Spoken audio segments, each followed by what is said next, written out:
I'm generally working on a lot of HBO shows, big dramas like I did The Last of Us and I did a show called Industry. AI is a bad word for us. And if you mention AI in your workflow, it just gets shut down immediately. We should all push against it. We should all resist it. We should all say no to it.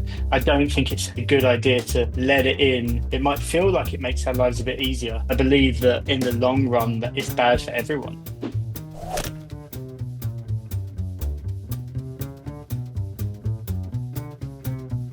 I wondered how long in this conversation it would go Before before AI someone would, said yeah. this, before someone said the letters AI. Um, you'll be interested to know, and your listeners will be interested to know. And now you pointed out the date is October 2025.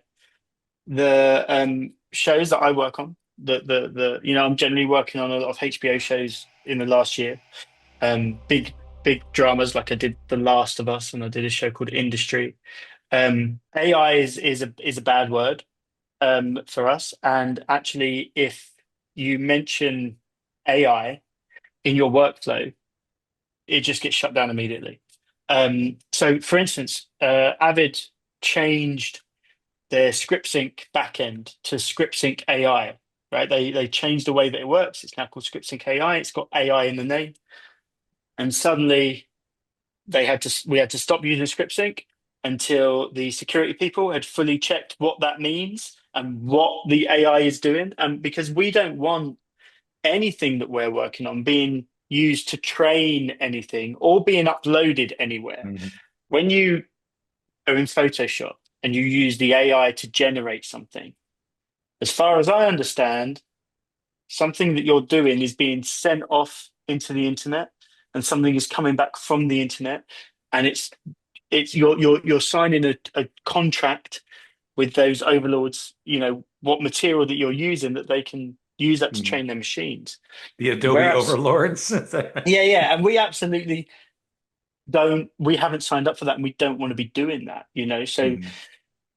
And like my Avid is locked down. Like there is no internet coming in and out of Mhm. my Avid, my machine that I'm using for good reason. Um, so all of those AI tools at the moment we're pushing against and we're not using, and we don't want to use. Um, I personally I think it's we should all push against it. We should all resist it. We should all say no to it. I don't think it's a good idea to let it in for the things that it might feel like it makes our lives a bit easier because because I believe that in the long run that it's bad for everyone.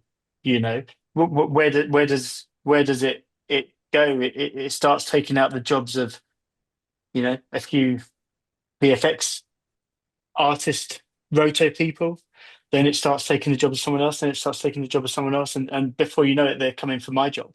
You know, Yeah. No, they're and gonna say like do a Simon Smith cut. And it's yeah, gonna and know enough about your style by yeah, observing, and it's weird. But and I think we all need to push against that and say no to that. And I think you need to say no to it in everything you do. I think you need to say no to it with your Waymo cars. I think you need to say no to it with your robot food delivery. mhm. So say no to these things. Working with other humans, working with this is the only art form like filmmaking and editing. It's the only art form that is massively collaborative.